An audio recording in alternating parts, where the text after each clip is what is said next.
ఒకసారి అంటే వాళ్ళ స్టాండ్ ఏంటో ఒకటి తెలుసుకుందాం. వైసీపీ స్టాండ్ ఏంటో మాట్లాడుతున్నారు కదా ఆయన. ఒకసారి శివరామరెడ్డి గారు వినిపిస్తోందండి? ఫ్రీజ్ అయినట్టుంది. శివరామరెడ్డి గారి దగ్గరికి మళ్ళీ వెళ్దాం. టీడీపీ గురుమూర్తి గారి దగ్గరికి వద్దాం. సార్, పుష్కరాలప్పుడు 29 మంది చనిపోయారు. టైమ్ అండ్ అగైన్ ఆయన అదే మాట్లాడుతూ ఉంటాడు జగన్మోహన్ రెడ్డి గారు. నేననేది ఏంటంటే, సోమయాజుల్ కమిషన్ వేశారు. ఆ సోమయాజుల్ కమిషన్ రిపోర్ట్ని ఆ రోజు మీ గవర్నమెంట్ 14-19 మధ్య మీ గవర్నమెంట్ ఏం చేసిందంటే, బాగా దాన్ని కాంక్రీట్ చేయించి చుట్టుపక్కల బాక్సులో పెట్టేసి అటకెక్కిచ్చేసింది. ఆ తర్వాత వచ్చిన వైసీపీ ప్రభుత్వం కూడా దాన్ని పట్టించుకోలేదు.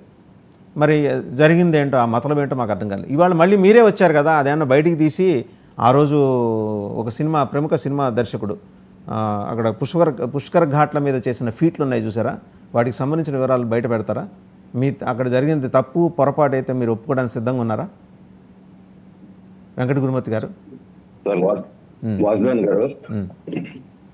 నిన్న గౌరవ ముఖ్యమంత్రి గారు మాట్లాడినప్పుడే చెప్పారు, దీనికి బాధ్యులైనటువంటి వాళ్ళని 72 గంటల్లో విన్నారు కదా, కొండందవి ఎలుకను పడతారనే అవసరం లేదండి. ఖచ్చితంగా, ఎందుకంటే మాకు కూడా బాధ ఉంది. వాళ్ళు ఎవరైనా సరే ఖచ్చితంగా వాళ్ళకి ఈ బాధ్యత వహించాలి, శిక్ష అనుభవించాల్సిందే. ఎందుకంటే ఈ సంఘటన కనుక ఈజీగా తీసుకుంటే భవిష్యత్తులో మళ్ళీ ఇలాంటివి జరగకుండా చూడాల్సిన బాధ్యత మాదే. కాబట్టి ఈ విషయంలో చాలా కఠినంగా వ్యవహరిస్తాం ఖచ్చితంగా. దీంట్లో ఎలాంటి అనుమానం లేదు. చెప్పిన దాంట్లోనే ఆ ప్రకటించే సందర్భంలో 72 గంటల్లో వస్తున్నా. శివరామరెడ్డి గారు, ఇందాక మీది ఫ్రీజ్ అయింది, లేకపోతే మీరే మాట్లాడి ఒక్కసారి గురుమూర్తి గారు దగ్గర నుంచి మీ దగ్గరకు వస్తా. మీది ఫ్రీజ్ అయింది, సిగ్నల్ ఫ్రీజ్ అయింది. గురుమూర్తి గారు మీరు కంప్లీట్ చేయండి. 72 గంటల్లో ఎవరైతే బాధ్యులో దాని మీద చర్యలు తీసుకోవాలని కమిటీ వేసాం. ఆ కమిటీ 72 గంటల్లో నివేదిక ఇస్తుంది. ఖచ్చితంగా ఎవరైనప్పటికీ కూడా 72 గంటల తర్వాత వాళ్ళ మీద చర్యలు ఉంటాయి. ఖచ్చితంగా చట్టపరంగా ఏ రకమైనటువంటి చర్యలు తీసుకోవాలో వెనకాడేది లేదు.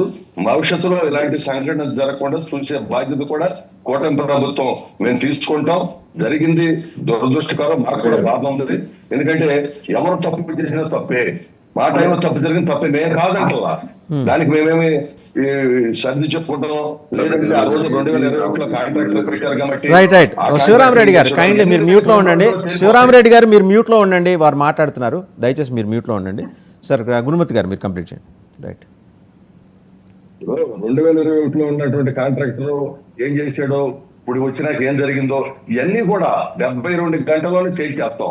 ఎలాంటి భక్తులకి, ఎందుకంటే భక్తుల మనోభావాలను గౌరవించాల్సినటువంటి బాధ్యత ఉంది. ఈ సంఘటన ద్వారా రాష్ట్రంలో ఎక్కడ కూడా ఇలాంటి జరగకూడదు అనే విధంగా ఒక మెసేజ్ ని కూడా మేము ఇవ్వబోతున్నాం.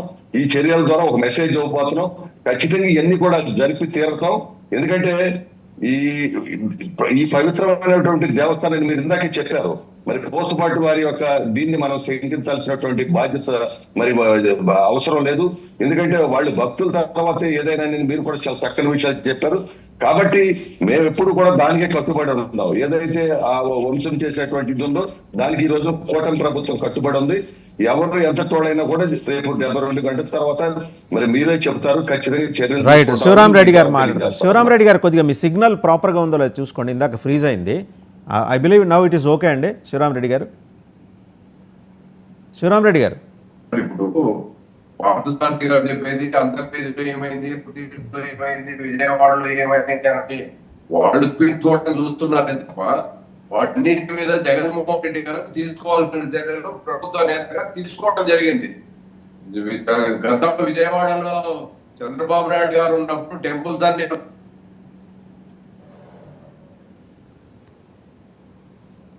కొంచెం టెక్నికల్ ఇష్యూ ఉన్నట్టుందండి. శివరామరెడ్డి ఒకటి గుర్తు తెచ్చుకోవాలి, వాస్తవాలు మనం మాట్లాడుకోవాలి. అంతర్వేది ఒక పిచ్చోనికి తగలగట్టారు. విజయవాడలో దొంగతనానికి సంబంధించి ఇంతవరకు ఎవరిని బాధ్యులను చేయలే. తర్వాత జరిగిండేటువంటి సింహాచలంలో జరిగిండేటువంటి వాటికి కూడా మీరు ఇంకోటే మొత్తం అంతా కూడా చేశారు. దాని మీద ఏమేమి కామెంట్స్ చేశారో కూడా మనం చూడొచ్చు. నేనేమంటానంటే, ఫస్ట్ ఆఫ్ ఆల్ ఈరోజు అంటే వాసుదేవన్ గారు అనేటువంటి దాన్ని కూడా నేను ఒప్పుకోనండి. ఏమిటంటే, ఫస్ట్ ఆఫ్ ఆల్ ఇప్పుడు రెస్పాన్సిబిలిటీ అనేటువంటిది ఎవరికి ఉండాలంటే గ్రౌండ్ లో పనిచేసేటువంటి వారికి ఫస్ట్ రెస్పాన్సిబిలిటీ ఉండాలి. ఆర్డర్లు వేస్తారండి. ఇప్పుడు ఎస్పీ గారు మొత్తం ఒకటే ఆర్డర్లు వేస్తారు. ఆర్డర్లు వేసిన తర్వాత వాటిని ఇంప్లిమెంట్ చేయాల్సినటువంటి అధికారులు ఉంటారు. ఆ అధికారి చెయ్యలేదు అనుకోండి, తాత్కాలికంగా ఎస్పీని నువ్వు పక్కన పెట్టినా కూడా ఆర్డర్ వేసాడా లేదా అనేటువంటిది చూడాలి. ఆర్డర్ని ఇంప్లిమెంట్ ఎందుకు చేయలేదు అనేటువంటి విషయాన్ని చూడాలి. ఆ విషయంలో ఎవడు తప్పు చేశాననేటువంటిది చూడాల్సినటువంటి బాధ్యత ఉంటుంది.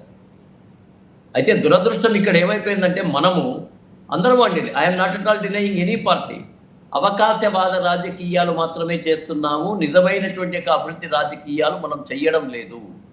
ఏంటి అవకాశవాద రాజకీయం అంటే, ఈరోజు జగన్మోహన్ రెడ్డి గారు అక్కడికి వచ్చేసి రియల్గా అతను గతంలో అంతర్వేది విషయంలో సరి అయినటువంటి యొక్క చర్యలు తీసుకుని ఉంటే, రామతీర్థం విషయంలో సరి అయిన చర్యలు తీసుకుని ఉంటే అతను